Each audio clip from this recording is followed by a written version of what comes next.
Hi friends, అందరికీ నమస్కారం. Welcome to my channel. ఈరోజు మన ఛానల్లో మరొక కొత్త రెసిపీ వచ్చేసి మెత్తని దూది లాంటి చపాతీలతో పాటు మ్యాంగో పల్పును ఏ విధంగా చేయాలో చూద్దామండి. చూడండి ఫ్రెండ్స్, మీకు చూస్తుంటేనే అర్థమవుతుంది చపాతీలు అనేవి ఎంత సాఫ్ట్గా వచ్చాయో. ఈ విధంగా చపాతీలతో మ్యాంగో పల్ప్ కాంబినేషన్ అనేది చాలా అంటే చాలా టేస్టీగా ఉంటుంది. ముందుగా సాఫ్ట్గా ఉండే చపాతీల కోసం పిండిని ఏ విధంగా కలుపుకోవాలో చూద్దామండి. ఇక్కడ చపాతీల కోసం నేనైతే 3 కప్పుల వరకు గోధుమ పిండిని తీసుకున్నాను. ఇక్కడ నేను గోధుమలు తీసుకొని ఒక 2 రోజుల వరకు ఎండలో ఎండబెట్టి మిల్లులో పట్టించిన పిండి అండి. ఇది చాలా సాఫ్ట్గా ఉంటుంది. ఈ విధంగా పిండి పట్టిస్తే మనకు పిండి అనేది ఎంత సాఫ్ట్గా ఉంటుందో చపాతీలు కూడా అంతే సాఫ్ట్గా వస్తాయి. దీనిలో ఒక చిటికెడంత సాల్ట్, ఒక స్పూన్ వరకు ఆయిల్ వేసి ఒకసారి పిండిని వేళ్ళతో కలుపుకోవాలి. తర్వాత కొంచెం కొంచెం వాటర్ వేసుకుంటూ ఈ విధంగా పిండిని కలుపుకోవాలి. ఫస్ట్ కొంచెం కొంచెం వాటర్ వేసుకుంటూ పిండిని వేళ్ళతో కలుపుకోవాలి. తర్వాత తగినంత వాటర్ వేస్తూ చేతితో మొత్తం పిండిని కలుపుకోవాలి. పిండిని మొత్తం సాఫ్ట్గా కలుపుకోవాలి. ఈ విధంగా కలిపిన తర్వాత మళ్ళీ పైనుంచి ఆయిల్ వేస్తూ మళ్ళీ ఒకసారి కలుపుకోవాలి.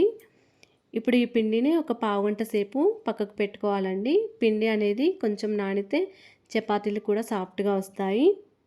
ఇప్పుడు మనం మ్యాంగో పల్పును ఏ విధంగా చేయాలో చూద్దామండి. మ్యాంగో పల్ప్ కోసం ఒక 2 మామిడి పండ్లను తీసుకున్నాను. ఈ మామిడి పండ్లను ఒక పావుగంట సేపు వాటర్లో నానబెట్టి శుభ్రంగా కడుక్కొని పెట్టుకోవాలి. ఈ విధంగా కడుక్కున్న తర్వాత మనం ముక్కలుగా కట్ చేసుకొని గుజ్జును మాత్రమే తీసుకోవాలండి. మ్యాంగో పల్ప్ కోసం బాగా పండిన మామిడి పండ్లను తీసుకోవాలి. అప్పుడే పల్ప్ అనేది టేస్టీగా ఉంటుంది. ఈ విధంగా మామిడి పండ్లను కట్ చేసి తొక్క రానివ్వకుండా గుజ్జును మాత్రమే తీసుకోవాలి. ఒకవేళ మామిడి తొక్క వస్తే మళ్ళీ మనం పల్పును స్ట్రెయినర్లో వడకట్టుకోవాల్సి వస్తుంది.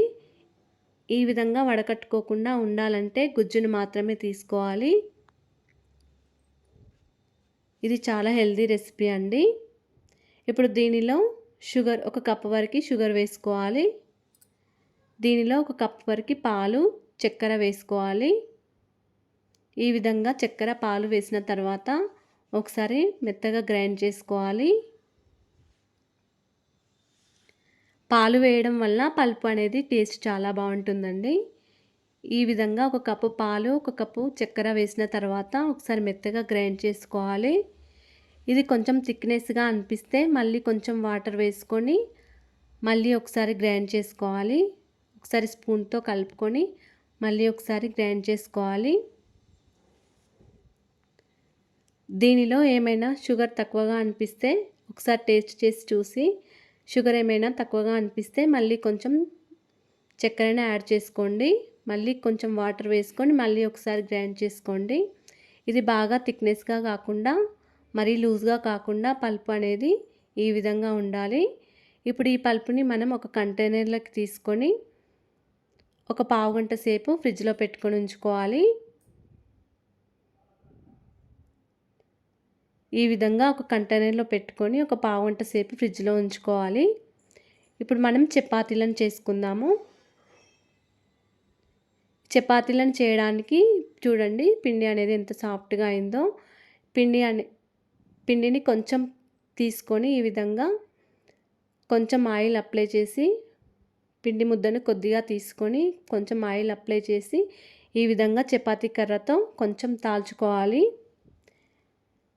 ఇలా పైనుంచి కొంచెం ఆయిల్ అప్లై చేసి ఒక సైడ్కి ఫోల్డ్ చేయాలి.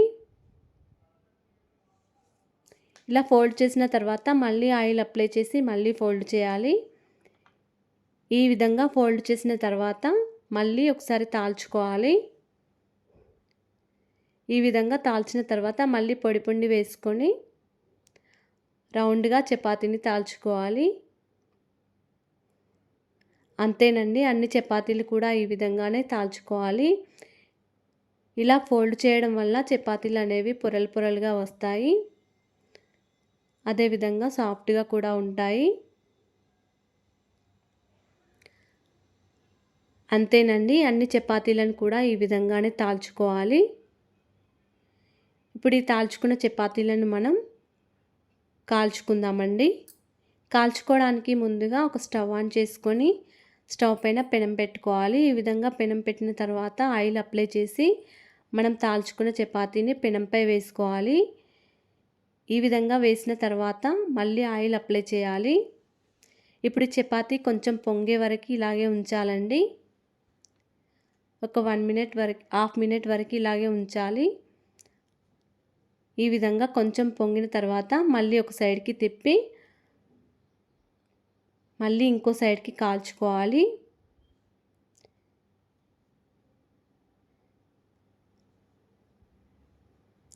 ఈ విధంగా చపాతీ మొత్తం కాల్చుకోవాలండి.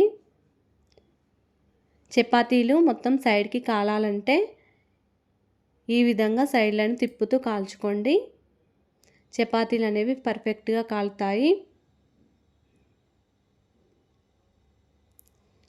ఈ విధంగా సైడ్లకు తిప్పుకుంటూ కాల్చుకోండి. అంతేనండి, అన్ని చపాతీలు కూడా ఈ విధంగానే కాల్చుకోవాలి.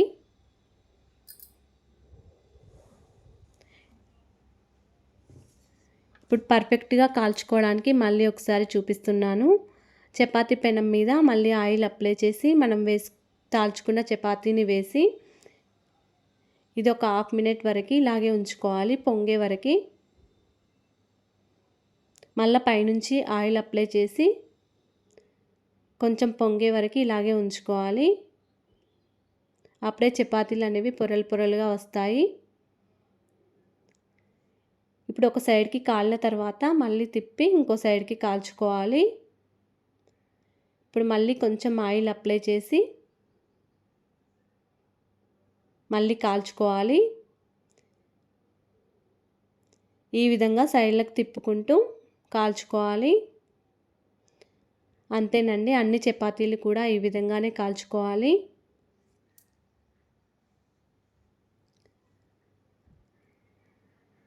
ఈ విధంగా సైడ్లకు తిప్పి కాల్చడం వలన చపాతీలు మొత్తం పర్ఫెక్ట్గా కాలుతుంది.